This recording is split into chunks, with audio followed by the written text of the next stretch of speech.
Welcome to Solvetic, your channel to always learn technology easily.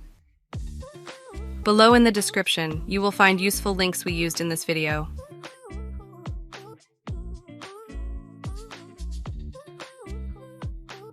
Today in Solvetic, we will see how to change the pin in Windows 11.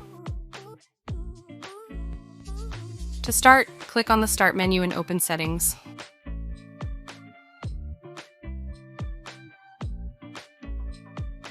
After that, in the Account section, click on Sign In Options.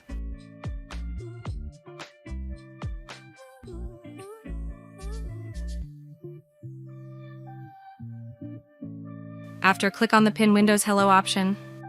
Now click on Change PIN. After this, enter your current PIN and the new one you will use. Click OK to apply the changes.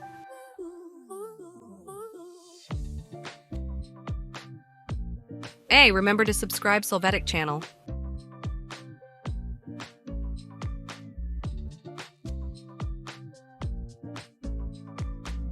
We hope it has been helpful for you. Here are links to watch more videos of your interest and subscribe to the Solvetic channel. Thank you.